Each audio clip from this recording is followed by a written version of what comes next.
आप सभी का हमारे इस YouTube चैनल पर स्वागत है फ्रेंड्स। आज के हम इस वीडियो में क्लास 10th हिंदी का मॉडल पेपर जो कि 2024 में हुआ था, हम इस पेपर को सॉल्व करने वाले हैं फ्रेंड्स। अगर आप हमारे चैनल पे पहली बार आएँ तो चैनल को ज़रूर सब्सक्राइब कर देना।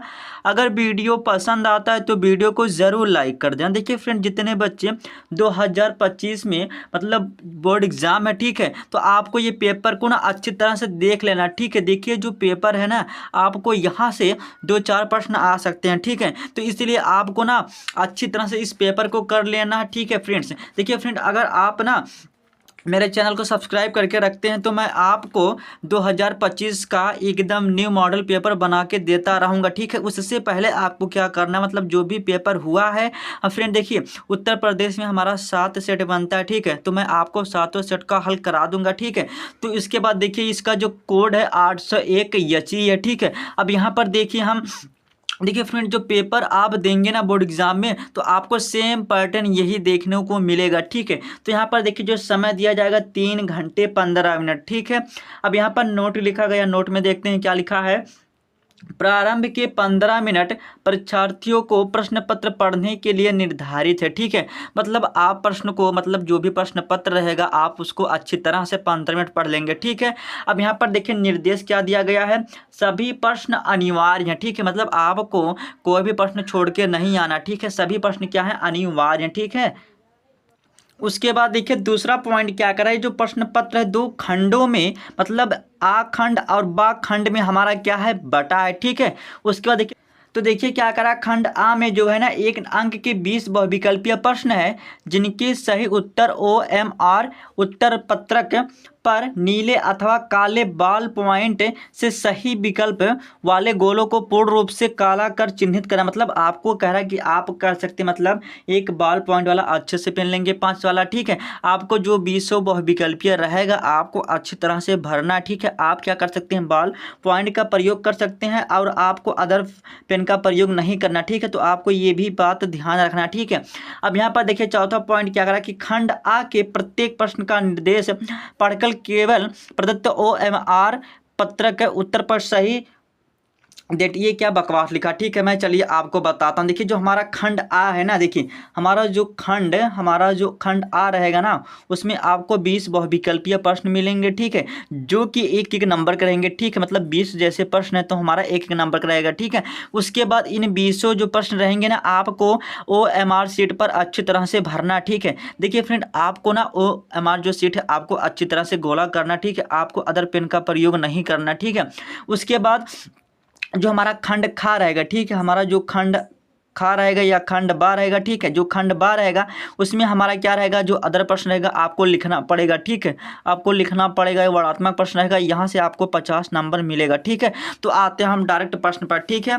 तो यहाँ पर देखिए हम प्रश्न पे आते हैं, ठीक है। अब यहाँ पर देखिए हमारा, देखिए स्टार्ट हो रहा खंड आ, ठीक है। खंड आ में देखिए बहुविकल्पीय प्रश्न दिए गए, ठीक है। अब यहाँ पर देखिए प्रश्न हमारा एक है, रक्षाबंधन नाटक के नाटककार हैं, ठीक है। रक्षाबंधन नाटक के नाटककार हैं, तो ये हमारे कौन है, यहाँ पर हरे कृष्ण प्रेमी, जो कि हमारा बी वाला ऑप्शन सही हो जाएगा। देखिए फ्रेंड्स, यहाँ पर मतलब ये चिन्ह लगाया गया, तो ये मत समझना कि मैंने पहले से लगा रखा हूँ, ठीक है, ये पहले से लगा था, ठीक है। अब यहाँ पर देखिए दूसरा प्रश्न क्या है, रामधारी सिंह दिनकर की रचना है, ठीक है। तो रामधारी सिंह दिनकर की रचना कौन है, यहाँ पर देख सकते हैं संस्कृत के जो 4 अध्याय है ये हमारा क्या है, रामधारी सिंह की क्या है, रचना, ठीक है। अब यहाँ पर देखिए राम दरबारी रचना के जो उपन्यासकार कौन है, यहाँ पर देखिए श्रीलाल जो हमारे शुक्ल हैं, ठीक है, ये हमारे हैं, ठीक है।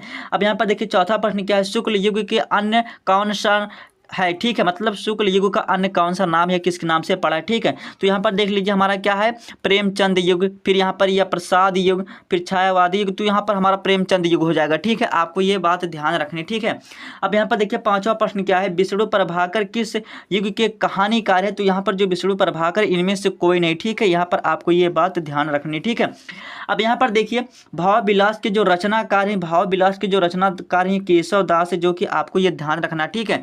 अब यहाँ यहाँ पर देखिए 7वां प्रश्न क्या है, प्रयोगवादी काव्य की विशेषता। देखिए फ्रेंड, आपको ना आसान आसान प्रश्न करके नहीं जाना है, ठीक है। अगर आप आसान आसान प्रश्न करके जाते हैं तो बोर्ड एग्जाम में आपको ऐसा प्रश्न तो बिल्कुल नहीं मिलेगा, ठीक है। देख सकते हैं आपको ना, देखिए 2024 में हमारा पूछा गया था, ठीक है, और आपको ऐसे ही प्रश्न देखने को मिलेगा, ठीक है।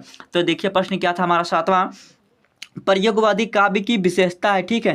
तो यहाँ पर आपको जो प्रयोगवादी इसकी विशेषता बताना, तो यहाँ पर हमारा प्राकृतिक वर्णन हो जाएगा, ठीक है। अब यहाँ पर देखते हैं 8वां प्रश्न क्या है। यहाँ पर देखिए, काव्य की प्रवृत्ति एवं रचना शैली के आधार पर रीतकाल की कितनी धाराएं स्वीकार की गई हैं, ठीक है। तो ये हमारी क्या है, 3 धाराएं, ठीक है। ये हमारा सी वाला ऑप्शन सही हो जाएगा। अब यहाँ पर देखिए जौहर, यहाँ पर देखिए जौहर काव्य के रचनाकार हैं, ठीक है। तो जौहर काव्य के जो रचनाकार हमारे श्याम नारायण पांडे, ठीक है। हमारा ए वाला ऑप्शन सही हो जाएगा, ठीक है। अब यहाँ पर देख लेते हैं चिदम्बरा के जो रचनाकार है सुमित्रा नंदन पंत, जो कि हमारा सी वाला ऑप्शन सही हो जाएगा, ठीक है। अब यहाँ पर देखिए पुण्य पुण्य मुनि उत्साही अलुकाही देखिए दशाहर गण मुस्काही मुस्काही आया, तो यहाँ पर देखिए हमारा क्या हो जाएगा, हास्यरस हो जाएगा, ठीक है। अब यहाँ पर देखिए हमारा जो यहाँ पर आपको 2 ही रस पढ़ना है, ठीक है। तो यहाँ पर आपको हास्यरस दिखाई दे सकता है या आपको करुण रस, तो यहाँ पर आपको सोचना है पर मुस्काई आया तो हमारा क्या हो जाएगा, हास्यरस हो जाएगा, जो कि हमारा बी वाला ऑप्शन सही हो जाएगा, ठीक है। अब यहाँ पर देखिए लिखा है आहुति से गिर पड़ी चिता पर चमक उठी ज्वाला से उपयुक्त पंक्ति में कौन सा अलंकार है, तो ये हमारा उपमा अलंकार हो जाएगा, जो कि बी वाला ऑप्शन सही हो जाएगा, ठीक है। अब देखते हैं यहाँ पर हमारा 13वां प्रश्न क्या है, दोहा छंद का ठीक उल्टा छंद कौन सा है, ठीक है। मतलब करें जो दोहा छंद का उल्टा ठीक छंद कौन सा है, तो हमारा सोठा, जो कि सी वाला ऑप्शन सही हो जाएगा, ठीक है। अब देखते हैं हम 14वें प्रश्न को।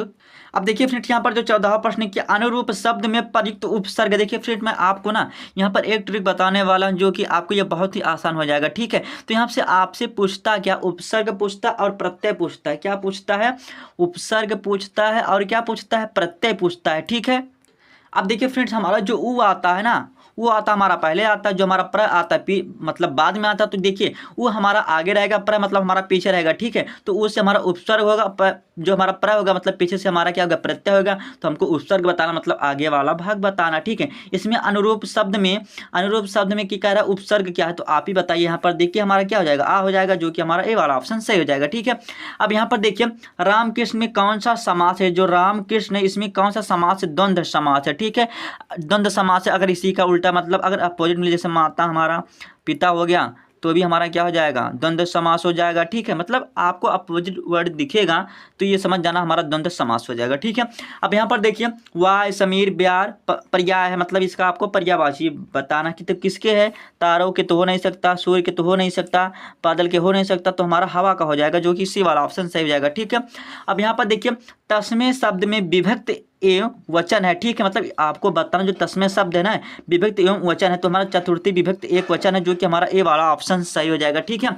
अब यहाँ पर देखिए संदेहपूर्ण कथन को कहते हैं, मतलब जो संदेहपूर्ण कथन को क्या कहते हैं, तो यहाँ पर देखिए साधारण वाक्य हमारा होगा नहीं, साधारण वाक्य होगा वह स्कूल जाता है, वह खाता पीता है, वही हमारा साधारण वाक्य होगा। अब प्रश्न होगा मतलब प्रश्न करेगा क्या तुम स्कूल जाते हो, तुम्हारा क्वेश्चन मार्क हो जाएगा। अब संदेह, तो यहाँ पर ये पकड़ा गया, मतलब सी ऑप्शन सही हो जाएगा, ठीक है। नकारात्मक मतलब नहीं का बोध होगा वाक्य में, बस सिंपल। देखिए मैं पत्र लिखूंगा, वाक्य का कर्म वाच्य में परिवर्तित वाक्य है। जैसे आप पढ़ते हैं ना एक्टिव और पैसिव वॉइस ना, ये हमारा जो मैं पत्र लिखूंगा ना, ये हमारा एक्टिव वॉइस में लिखा गया। इसका पैसिव वॉइस क्या होगा, तो पैसिव वॉइस में आप इसको कैसे बनाते थे, तो सबसे पहले क्या करते थे, यहाँ पर सबसे पहले ऑब्जेक्ट को लिखते थे, ठीक है। तो आप लिखेंगे, देखिए यहाँ पर क्या लिखा है, देखिए लिखा गया कि मेरे द्वारा पत्र लिखा जाएगा। अब ये लिखा है यहाँ पर मुझे पत्र लिखना है, तो ये तो बिल्कुल नहीं होगा। आपका पहचान क्या था, पैसिव वॉइस में द्वारा तो बिल्कुल लगा रहेगा। अब देखिए यहाँ पर मुझे पत्र लिखना, ये भी हमारा गलत हो जाएगा। मैं पत्र लिख रहा हूँ, ये भी गलत हो जाएगा। देखिए यहाँ पर लिखा होगा मेरे द्वारा, बस ये वाला ऑप्शन सही हो जाएगा, ठीक है। अब यहाँ पर देखिए स्थानवाचक क्रिया विशेषण है, तो यहाँ पर देखिए प्रतिदिन होगा नहीं, बहुत होगा नहीं, फिर यहाँ पर स्वयं होगा नहीं, तो आसपास हमारा बी वाला ऑप्शन सही हो जाएगा, ठीक है। देखिए फ्रेंड मैं आपको ना सभी लोगों की तरह चारों ऑप्शन नहीं पढ़ा, ठीक है। देखिए अगर मैंने जहाँ पर चारों ऑप्शन पढ़ा बस आपको समझाने के लिए, ठीक है। अब यहाँ पर देखिए क्या कर रहा है, निम्नलिखित गद्यांश पर आधारित दिए गए प्रश्नों की उत्तर दीजिए, जो कि आपको ना 3 प्रश्न दिए जाएंगे, वो भी 2-2 नंबर के, उसके बाद आपको 6 नंबर मिलने वाले हैं, ठीक है। अब यहाँ पर देखिए हम पढ़ते हैं पैसेज को, ठीक है। यहाँ पर लिखा गया कि मानव मन सदा से ही अज्ञात के रहस्य को खोलने और जानने समझने के उत्सुक रहा है, जहाँ तक वह वहीं नहीं पहुँच सकता। तो आप इतना पढ़ेंगे ना तो आपको कल्पना फिर पंखों पर उड़ रहा है। मतलब जब आप सब पढ़ेंगे ना तो आपको पता चलेगा कि मतलब ये कौन सा किसने लिखा है, ठीक है। तो ये जो पैसेज है इसने किसने लिखा है, ठीक है। तो देखिए जो पैसा है जयप्रकाश भारती ने लिखा है, ठीक है। इसका पाठ का नाम पूछेगा तो पाठ का जो नाम है पानी में चंदा और चांद पर आदमी, ठीक है। पानी में चंदा चांद पर आदमी, देखिए यहाँ पे ये पूछा गया, ठीक है। और यहाँ पर देखिए रेखांकित अंश की आपको व्याख्या करना। देखिए व्याख्या में क्या करना, बस आपको ना इन शब्दों को थोड़ा तोड़ मरोड़ के लिख देना, ठीक है। अब यहाँ पर देखिए प्रथम अंतरिक्ष यात्री कौन थे। देखिए फ्रेंड आप यहाँ पर पढ़ेंगे ना तो आपको यहाँ पर पता चलेगा, ठीक है। अब यहाँ पर देखिए ना यही पैसेज में लिखा, देखिए यहाँ पर लिखा गया कि अंतरिक्ष यात्री बनने का जो गौरव यूरी गागरिन को जाता, बस यही हमारा हो जाएगा, ठीक है। अब यहाँ पर देखिए लिखा है अथवा लिखा है, ठीक है। अगर आप इसको नहीं कर पाते हैं तो अब इसको कर लेना, ठीक है। ये दूर के ढोल सुहाने लगते हैं, ठीक है। आप इस पैसेज को भी देख सकते हैं, ठीक है। तो यहाँ पर हम चलते हैं। अब ये हमारा कहाँ से हो गया, ये हमारा हो गया गद्यांश है, ठीक है। अब हमें मिलेगा पद्यांश पर आधारित, ठीक है। ये हमारा गद्यांश हो गया। अब यहाँ से मिलेगा पद्यांश पर आधारित, ठीक है। यहाँ पर देखिए निम्नलिखित पद्यांश पर आधारित दिए गए प्रश्नों को उत्तर देना। देखिए यहाँ पर लिखा चरण कमल बंदा हरि रिराई। देखिए इतना मोस्ट इंपॉर्टेंट है ना, ये हर सेट में पूछा जाता है, ठीक है। तो आपको ये समझना, ठीक है। तो कहाँ से लिया गया है, मतलब किस पार्ट से इसके मतलब लेखक कौन है, ठीक है। तो आपको समझना है, ठीक है। तो आपको ना इस कमेंट करके बताना मतलब इसके पाठ का नाम क्या, ठीक है। मतलब ये किसने लिखा है, ये मतलब किसने लिखा है, ठीक है। और इसके लेखक कौन है तो आपको कमेंट करके बताना, मतलब लेखक या पाठ का नाम आपको कमेंट करके बताना, ठीक है। यहाँ पर कहा गया कि उपयुक्त पद्यांश का संदर्भ लिखना, ठीक है। उसके बाद यहाँ पर रेखांकित अंश की व्याख्या करना। फिर यहाँ पर बार बार बंदव तिहि पाई पंक्ति में कौन सा अलंकार है, ठीक है। तिहि आया, ठीक है। तो आप समझना, ठीक है। उसके बाद यहाँ पर देखिए अथवा करके आप ये कर सकते हैं, अगर धीरे चलो वह तुम्हें छू लेगी, दौड़ी से टूट जाएगी नदी, अगर ले तो साथ वह चलती चली जाएगी कहीं भी, यहाँ तक कि कबाड़ी की दुकान भी।